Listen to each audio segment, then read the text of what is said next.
Hello નમસ્કાર વિદ્યાર્થી મિત્રો, વેદ ડિજિટલ એજ્યુકેશનમાં આપનું હાર્દિક સ્વાગત છે। આજે આપણે ધોરણ 8 ગણિત પ્રકરણ 4 જેની સ્વ અધ્યયન પોથીનું 100% સંપૂર્ણ સોલ્યુશન જોવાના છીએ। તો ખાસ વિદ્યાર્થી મિત્રો, ચેનલમાં નવા હોય તો ચેનલ સબસ્ક્રાઇબ કરો, બાજુમાં બેલ આઇકનને પ્રેસ કરો જેથી તમને અવનવા વિડીયોની માહિતી નોટિફિકેશન મળી શકે। વિડીયો લાઈક કરો, તમારા મિત્રો દોસ્તોને શેર કરો। ચોથું, માહિતીનું નિયમન। સાચો વિકલ્પ પસંદ કરી લખો તો 90 અંશનો ખૂણો ધરાવતી માહિતી પાઈ ચાર્ટમાં વર્તુળનો 25% ભાગ રોકે છે। 100 ગુણના પ્રશ્નપત્રમાંથી 101 ગુણ મળવાની સંભાવના 0 છે। એક પાસાને એક વખત ઉછાળતા પાસા પર સંખ્યા 3 આવે તેની સંભાવના 2/3 છે। 1/6 52 પત્તાના ઢગમાંથી એક પત્તું પસંદ કરતા તે રાણી હોય તેની સંભાવના 1/13 છે। એક સમતોલ પાસાને એક વખત ઉછાળતા શક્ય પરિણામો 6। વિદ્યાર્થી મિત્રો, તમને હજી ગણિતમાં જો તકલીફ હોય તો જય સરના સરસ મજાના વિડીયો છે જે તમે જોઈ શકો છો આપણી વેદ ડિજિટલ એજ્યુકેશન નામની એપ્લિકેશનમાં। 3 થી 12 ધોરણ સુધીના વિડીયો છે, સ્વાધ્યાય અભ્યાસની સમજૂતીના વિડીયો, જુદા જુદા જિલ્લાના પેપરો, સ્વાધ્યાય પોથી, પ્રોજેક્ટ બુક, તો આપણું બધું વેદ ડિજિટલ એજ્યુકેશન નામની એપ્લિકેશન ડાઉનલોડ કરો અત્યારે જ ગૂગલ પ્લે સ્ટોર ઉપર જઈને, ગેમ ડાઉનલોડ કરો, ત્યાં જઈને ઓપન કરશો, આ પેજ ખુલેમાં તમારા પોતાનો મોબાઈલ નંબર નાખો, સેન્ડ ઓટીપી કરો, 4 આંકડાનો ઓટીપી નાખશો। પેડ કોર્સમાં જુદા જુદા પેડ પ્લાન, એક્ઝામ પેપરમાં પેપરો, 3 થી 12 માં 3 થી 12 ના વિડીયો, તમારું ધોરણ પસંદ કરી વિષય પ્રમાણે પાઠવેલ વિડીયો જોઈ શકશો। ખરા ખોટા? વર્તુળ આલેખને પાઈ ચાર્ટ પણ કહે છે, ખરું? વર્તુળ આલેખમાં 30% ભાગ આવરી લેતી માહિતી કેન્દ્ર પાસે 72 નો ખૂણો બનાવે છે, ખોટું?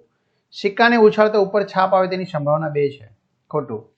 સિક્કો ઉછાળવાના પ્રયોગમાં હેડ ટેગ મેળવો એક ઘટના છે, ખરું? પ્રશ્ન 3, એક શાળાના 60 બાળકોને રમતોત્સવમાં જુદી જુદી રમતોમાં ભાગ લીધેલ તે દર્શાવતી માહિતીનો વર્તુળ આલેખ નીચે આપ્યો છે। તે પરથી તમારે પ્રશ્નોના જવાબ આપવાના છે। દોડમાં કેટલા બાળકોએ ભાગ લીધો? 12। કઈ રમતમાં સૌથી વધુ બાળકોએ ભાગ લીધો? કેટલા? ખોખોની રમતમાં સૌથી વધુ બાળકોએ ભાગ લીધો છે, બરાબર? 60 બાળકો છે વિદ્યાર્થી મિત્રો, ખોખોમાં સૌથી વધારે છે, 18 બાળકો આવશે। ઊંચી કૂદ અને લાંબી કૂદમાં કેટલા વિદ્યાર્થીઓ ભાગ લીધો છે? ઊંચી કૂદમાં 5, લાંબી કૂદમાં 10। કબડ્ડીમાં કેટલા બાળકોએ ભાગ લીધો છે? 15 બાળકોએ।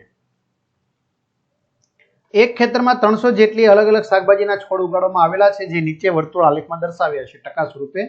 તો પ્રશ્નનો જવાબ, ખેતરમાં રીંગણના છોડ 135, સૌથી ઓછા છોડ કોબીજના 15 છોડ, મરચાના છોડ કેટલા અંશનું માપ દર્શાવશે? 54 નું।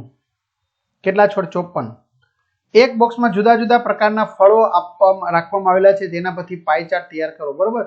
સફરજન 180, કેળા 90 ડિગ્રી, જમરૂખ 60 અને દાડમ 30। દ્વિજ નોટબુકના કેટલાક સ્ટીકર ચોંટાડે છે, જેમાં 5 ત્રિકોણ આકારના છે, 7 ચોરસ આકારના છે, 2 લંબચોરસ આકારના અને 6 ગોળ આકારના સ્ટીકર છે। અચાનક એક સ્ટીકર નીચે પડી જાય તો સ્ટીકર ત્રિકોણ આકારનું હોવાની સંભાવના કેટલી? કુલ ઘટના 20 છે, બરાબર? તો શક્ય પરિણામ 5 છે, તો 1/4 બરાબર।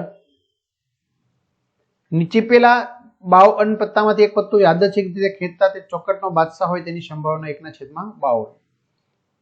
બાદશાહ 4 હોય પણ ચોકટનો એક જ હોય, બરાબર ને? સમતોલ પાસાને એક વખત ઉછાળતા પરિણામમાં બેકી સંખ્યા હોય અથવા એકથી નાની સંખ્યા હોય તેની સંભાવના શોધો।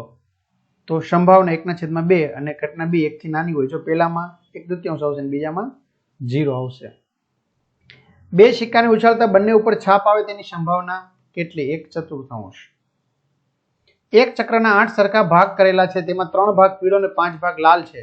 ચક્રને ફેરવતા ચોક્કસ નિશાનની આગળ લાલ ભાગ આવવાની સંભાવના કેટલી? 5/8। પત્તામાંથી એક પત્તું યાદચ્છિક રીતે ખેંચતા તે પત્તું ચિત્રવાળું હોય તેવી સંભાવના કેટલી? 3/13, કારણ કે ગલ્લો, રાણી, બાદશાહ, જોકર કહે ને એ બધા ત્રણ ચિત્રવાળા છે। પ્રવૃત્તિ, તમારા વર્ગના દરેક વિદ્યાર્થીના પસંદગીના રંગોની માહિતી કોષ્ટકમાં લખો ને એના પરથી તમારે પાઈ ચાર્ટ આવું તૈયાર કરવાનો છે। તો અહીં સરસ મજાનો પાઈ ચાર્ટ તૈયાર કરેલો છે। તો આ રીતે વિદ્યાર્થી મિત્રો સરસ મજાનું સોલ્યુશનના વિડીયો તમને મળી જશે। તમારા મિત્રો દોસ્તોને જાણ કરો, ચેનલમાં ન હોય ચેનલ સબસ્ક્રાઇબ કરો, વિડીયો લાઈક કરો। જય હિન્દ, જય ભારત।